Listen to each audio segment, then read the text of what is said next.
Hi everybody, it's Jessica, and today is the sixth day of my 10 Days of Truth, sharing openly and honestly about my own experiences with mental illness in honor of Mental Health Awareness Month. The other day, I talked a little bit about my journey with medication for my depression and my anxiety, and I mentioned towards the end of the video that therapy has actually been something that's been extremely valuable for me. And so I wanted to take a few minutes to share a little bit about my process with finding a therapist and sort of how that's helped me over the past year and a half. So I actually did not seek out therapy until very recently, considering I was a teenager when I first started experiencing challenges with mental health, and it actually came about from really seeking somebody who could help me and my husband with our marriage. And, through identifying that that was something that we wanted to seek out, we decided that we needed to find, somebody who we could go and talk to. And there were just so many things that I hadn't really thought about before in terms of the process of even finding a therapist. And it was actually really hard. And I didn't really know how to navigate the process. And I tend to think of myself as somebody who's, pretty I don't know, pretty worldly and pretty experienced in life. And even, at a young age, I have always been, able to navigate a lot of different things. And I've always handled, our finances and been able to, figure out the process for, insurance and all those kinds of things. And so it was really like this whole new world that I hadn't been exposed to before. And I spent a long time trying to figure out, how do you even find a therapist? Because really, you're obviously to the point where you're seeking somebody's help with things that are really challenging for you personally, or in this situation, like for us as a couple. And you're sharing a lot of things about your personality and who you are and your history, and just like it is just the thought of talking to a stranger about those kinds of things, and being able to walk into somebody's office and say, yeah, let me tell you about all of these things, like that in and of itself was pretty scary. And then to try to figure out, well, how do you find the right person? How do you find somebody who has the right skills and expertise and personality to match with what you need? And so, I just started researching, just generic sort of things, like, doing Google searches for, in our local area, counselors, marriage therapists, relationship therapists, like just kind of looking for all those types of things. And it was just really hard to like find anybody. And I would search for somebody who was close by, and then fit sort of those search parameters, and then I would just go to their websites and start reading about their sort of philosophies and how they work, and what their beliefs were, and try to kind of filter them out that way. But it was just really laborious and time consuming, and pretty scary. Like you're to the point where you're just like, oh my gosh, I don't know what else to do. And I want to not just salvage this, but I want to reinvest in this. And you're at a loss at that point, I feel like, when you're looking for, particularly marriage counseling. And so it's just one of those things that on top of that, you're trying to navigate this whole new world. And so it's just, it was a very interesting learning experience. It was a bit overwhelming at times. So in any event, did a lot of research on that, tried to, find somebody. And I also at the time was trying to figure out if our insurance would cover any of it, which they don't. And that's a total bummer to me that, you can't find insurance it's not very common for insurance to cover counseling and therapy. And there are certain ways that you can get some insurances to cover therapy if it's for specific things, but marriage counseling in particular is, from what I was researching, is one of the harder ones to get covered. It's actually, easier to get things covered if you are going to a person who has certain, like a lot of times your insurance will say they have to have certain qualifications, or, be a certain kind of doctor or therapist in order for it to cover. Like there's all these stipulations and things. So anyway, our insurance doesn't cover it, but I was also trying to figure all of that out as well. It is worth calling your insurance if you're looking around on the website and you just can't figure it out, or you just need, some help. Like call your insurance and just find out what is covered, what isn't, and ask as many questions as you need to really understand. Because sometimes they'll just sort of give you the generic, like, this is what's covered, this is what isn't, and you'll hang up the phone and be like, I still don't understand what's covered and how to find somebody who can be covered under my insurance. So, that's their job. They want to help you. Ask as many questions as you can, to understand what is and isn't available to you. So then once we found somebody, I called and I was sort of like, yeah, I think I left a message and I was just like, we're trying to find out more about this. Like, I wanted to just know, like, tell me about the process. Like, I don't even know anything about going to a therapist and what the process is, and like, what should I expect kind of a thing. And so, she called me back and got kind of a weird vibe when I was talking to her on the phone, but I figured, probably a lot of that is just me. Like, I'm nervous. I don't really know how to navigate this process. So I kind of just chalked it up to that. And then we went a few times and it felt very uncomfortable. And, again, I think part of that was like we were trying to navigate this process for the first time. You feel really vulnerable. Like even just recording these videos has gotten harder and harder every day. The first few weren't as hard, and now like every day they get harder. And I think there's just this aspect of vulnerability that is involved in that. And I think it's very similar. Like when you're going to talk to somebody about those kinds of things, you feel very vulnerable. And so after we would leave, I kind of was like, oh, I just don't know. Like, I'm not sure if this is helpful. And it seems like, I didn't really love the way she was talking to us. And, my husband and I would talk about like, well, is this just how it is? Like, are there, is this a personality thing? Is this like just her style or her way of working? And there was I think it was like our third time of meeting with her. Cause we kept saying like, let's just give it a chance. Let's try to invest and, just go with it. And after our third experience, we left and I was like, that's it. I'm done. Like it's confirmed. I do not like this woman. And not that I have like a personal dislike against her, but in terms of just like her style and her approach, it was just not working for me. And there was a very distinct moment that I remember like within the session where just this switch just kind of flipped for me and I just sort of shut down and I was like, nope, I am done. Like this is not going to work. And I realized through that experience that what was bothering me is that the way that she was talking to us felt very condescending to me. It felt a little bit almost, I don't want to say defensive, but like, she didn't seem to understand us. And, we were answering a lot of questions and she did not seem to understand us at all. It felt like even, on the third time of meeting with her, she didn't understand us any better than she did when we walked in as complete strangers. And that just seemed like a problem to me. And particularly my personality is that like, one of the things that is so important to me is I seek to be understood, and I really appreciate and value when people take the time to understand me, understand who I am and what influences the person I am, and what is important to me and what are my values, and just like they really get that deeper level of understanding, and that's super important to me. In a lot of different relationships, but I felt like it was really going to be important in that relationship, and I just didn't think that she was, really. I didn't feel like we were making any progress, and we weren't really like. It didn't seem valuable to me. But that point in where I felt like I was just like, oh, this is like condescending. The way that she was talking to us was making me feel very uncomfortable. She was saying things like, oh, okay, like using that kind of voice, and it felt very unnecessary. I was like, yeah, just talk to me like an adult. I'm a very self-aware, mature adult. I don't need you to like sugarcoat everything for me and like, oh, I really think I can help you.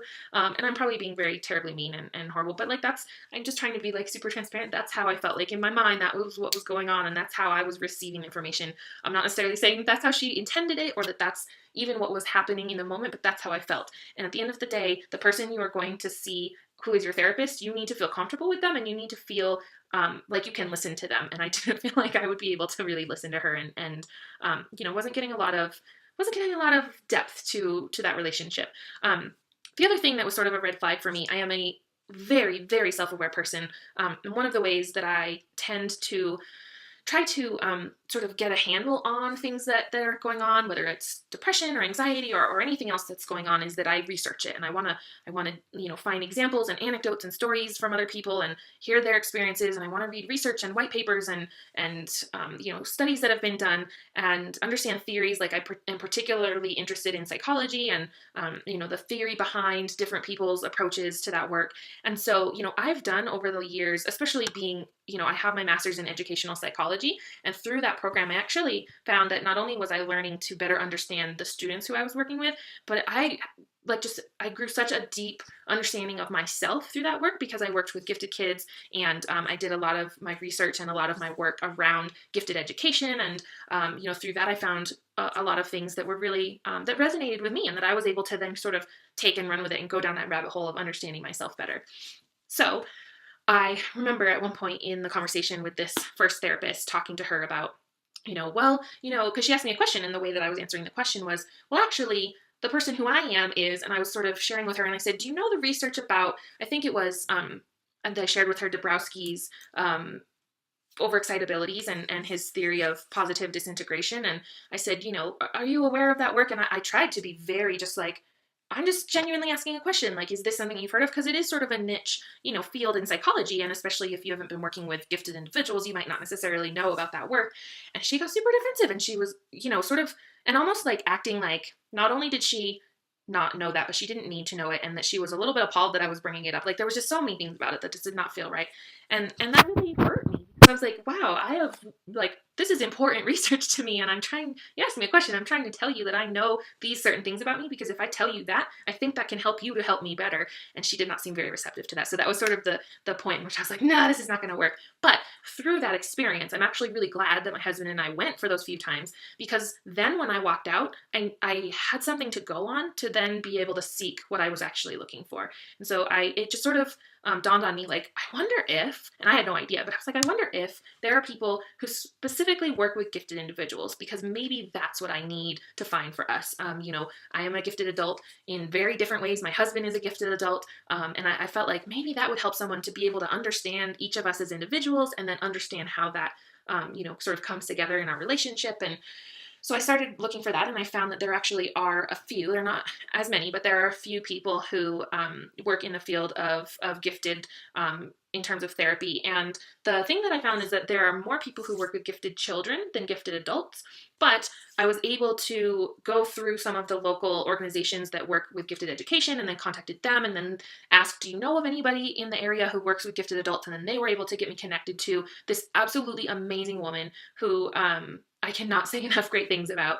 And she works with gifted children, but she also works with gifted adults. And she has done, she does a lot of work with couples as well. And so, like, that was the thing, is I had to piece together, like, it needs to be somebody who works with gifted, then it needs to be someone who also works with adults, and then it also needs to be somebody who works with couples. And so that was just really helpful for us. We started going every week, and we were going for about an hour and a half. And then I found that, through talking with her was actually really important for me to work on some things on my own. And that I would, felt like I could find a lot of value in that. So sometimes I would go by myself, in addition to, my husband and I going. And then I found that, like, it helped me to have a better awareness and a better understanding of myself, but it also really helped give me a better understanding of my husband, and that was really important. And I think it helped him better understand me. When you're talking to somebody who sometimes the words that you use, or the way that you communicate with that person, and the way you express yourself even, and the way you try to explain certain things, it's hard for that message to get there, or to get to that place where you really understand what the other person is talking about. And especially when you're sharing things about your own feelings or thoughts or experiences, can be really hard, because you're the one who's wrapped up in it. And you're, in addition to being all wrapped up in it, you're trying to figure out how to best communicate it. The really amazing thing about having a therapist who's there is that they can sort of help parse out, like, okay, I know how this person ticks, and I know how this person ticks, and I can parse out how this person needs to frame this message so this person will actually understand it. And then I can bring that back and show, and sort of like, it's almost that metacognition piece, is like showing them, okay, so do you see how they then understood you better because you said it that way? And like, just the way that you can, sort of like that give and take, and be able to have that person who can kind of translate almost. It really is almost like having a translator in some ways, but then it's also the translator is teaching you, like, and showing you, this is why that worked better than probably in other times when you've done that. And, it's just nice to have a neutral party who can kind of help you. They facilitate that. They really are like a facilitator of communication and awareness and learning. So it was just really helpful to have somebody who could help us with some of those things. And then I, was going by myself, and just grew a better awareness of, like, some of the things that were contributing to my own struggles, as well as to, the struggles that were going on in our relationship. And so that was really helpful. It just, having a good therapist, it feels like having like a coach and a consultant. And it really, I'm a learner. I love learning, and especially like psychology and all that kind of stuff is really valuable. But, and like, I just find it really fascinating. But it felt like PD for life, like professional development for my life. And I was just like invigorated and energized. I mean, it's draining sometimes too, and really hard. Like, it's not like going from this first therapist to this second one, just like changed everything overnight. It was still a lot of hard work, and it was really hard. And it was scary still at times, and that vulnerability was definitely there. But I felt comfortable with her, and I felt like she understood me, and she understood us and our relationship. And she really was giving us so many nuggets of brilliance to dig into and research. And that's the other thing that I love about her is that she will say, she speaks to me almost like a colleague sometimes, like she knows that I'm an educator and she knows that I understand psychology, and so she really respects me, and she shows me that by saying things like, oh, have you seen the research about blah blah blah, do you know about this theorist, and like she'll share those little nuggets of things that she thinks will be helpful to me, and then she knows that I'm gonna go and look it up, and so she'll give me like, oh, try this book, or look for this symposium, or those kinds of things. And so just stuff like that I really have found so valuable, because it helps me understand myself, but I'm also like learning in the process, and that really speaks to me as well. So she just constantly, there's that food for thought, things to keep having conversations about. Sometimes it's just suggestions, like, here are a couple things I might suggest. You guys should probably pick something and try it, and that kind of stuff. But really, like, it felt much more like, I trust you and I believe in you and I am here to provide tools. And she always says like, like, I'm just the one to sort of like shine a light on the things that are already there. And that's always really nice, that she does take almost that cognitive coaching stance of like, the answers are within me. She's just there to help bring those out. And that really is her take on it. She doesn't believe that like I'm showing up for her to just fix my problems, because she knows she can't. And I kind of felt like that first therapist kind of thought that she could. And I was like, lady, you can't fix my problems for me. You can help me to fix my own problems, but that's why I'm here. And so, I love that I'm able to, have someone to help me facilitate that learning and self-awareness for myself. It was really hard when we finally decided like, oh, maybe we don't need to keep coming every week, and we started going every 2 weeks. And I was actually like, I don't know if we should keep scheduling them, just because it was like my safety net, and I was really scared. Like, what if our marriage falls apart again when we stop going, or what if like communication breaks down because we stopped going? I was really afraid, and I was afraid to trust myself and to trust our relationship and to trust my husband and to just trust in the process. And the thing that was really helpful for me to remember is that she's always a phone call away, and that just because we said, yeah, I think we have enough to work on, and we've resolved enough things, and we're in a place where we're ready to sort of step away from therapy for right now. I had to remind myself that doesn't mean that we're done forever with therapy, and that we can't go back. And if we notice that we're struggling with something, we can always go back. And I actually did call her I think it was in December, because I was really struggling with my anxiety and depression, and I was actually experiencing burnout, but I'll put a link below to my blog post that talks a little bit about that. But like, not burnout like, oh, so overwhelmed and just like really stressed and busy, but like actual burnout. And I was really trying to work through a whole bunch of stuff. And so I called her, and I went back for a few weeks, because I knew that I needed, like, I had been just thinking and digging and looking for research, and I knew that like she could help me get to the place that I needed to be to then continue my learning and continue working on the things I needed to work on. But that I needed that like second person who had not just knowledge and expertise, but also a neutral position, and could help me. And again, like, I walked away with so many tools and so much stuff. Another thing I would say just, is that, like, use the process in the way that works for you. Sometimes it feels like you need to wait for someone to give you permission in that setting of like, or to tell you what to do. Like, if you need to take notes, take notes. I love that she always had like a notepad and a pen out, but I started bringing my own. And, as she was talking, I would just be like writing and like jotting things down, because there was so much in those conversations, and I really wanted to be able to go back and like look that stuff up, and, read the books that she, was talking about, or look up an author that she mentioned, or, even just like little aha moments that were kind of happening. I wanted to jot them down so I could reflect on them more and think about them more, and really like kind of pick one and dig in with it. So yeah, it was really helpful. I can't speak highly enough for finding the right therapist for you, but know that, different people need different things. And so that's why there's a variety, and don't feel locked into it. And also don't be afraid. One of the things I did is I started researching, like, how do you find the right therapist for you? What do you look for? And there's actually a lot of like blog posts and articles that you can read online that talk about how to look for somebody who will kind of fit for you, and also how to like navigate the process. And one of the things that I kept reading, which was actually really helpful for me to be able to not just keep going every week to the same therapist who I didn't feel was really helping us, was that they talk about, interview them, ask them questions, find out, what they believe and how they work and what they think their process is. Because, these therapists have, just like a teacher has a philosophy of education, they also have a philosophy, and they have certain beliefs, and, some are spiritual, and some are tied to certain religions, and some are, agnostic, and some, go more towards the side of like scientific research and data points and that kind of stuff. And some, take more of a holistic approach. And so there's just like all these different personalities and philosophies and processes, like even just the way that they engage in their work and what they believe is the best way to sort of like help somebody through a certain process. They all have slightly different ways of doing that. So don't be afraid to ask questions about that. And even if that means 7 weeks into it, saying, oh, hey, you know what? I was wondering, can you talk to me a little bit about blah, blah, blah? And, they should, if they answer your questions really openly and honestly, I think that's a really good sign. Because, a therapist should want somebody who wants to be well informed about the process and who's really highly engaged in all of that. So, don't be afraid to do that. So anyway, this one was probably pretty long. It's kind of hard to talk about, but I think it's also really helpful and valuable to just like process all of that out loud. And hopefully it is helpful to somebody else. I know that I wish that I had opportunities to talk to people who had gone through this, because that was the other thing that was really hard, is that like people don't talk about this kind of stuff, and I felt very isolated already because of what was going on in my life, and on top of that I felt really isolated because I couldn't talk to people. I didn't feel like I could talk to people who I know and love, and just say like, hey, so I think I'm gonna look for a therapist. Do you have a therapist? Like, have you ever gone to a therapist? Like, it doesn't feel like a super comfortable thing, especially when you're trying to take that first step. If you do have people in your life you feel like you can confide in, I would highly recommend it. It's only in the last few months that I've confided in certain people that's something that, that I've done in the past, and it was really beneficial, and I wish I had done it earlier. But do it in your own time, whatever you feel comfortable with. But it's not like you can post on social media and just say like, hey, does anybody have a great therapist they recommend? I kind of wish we did feel comfortable doing that. But we're just not there yet. That's all right.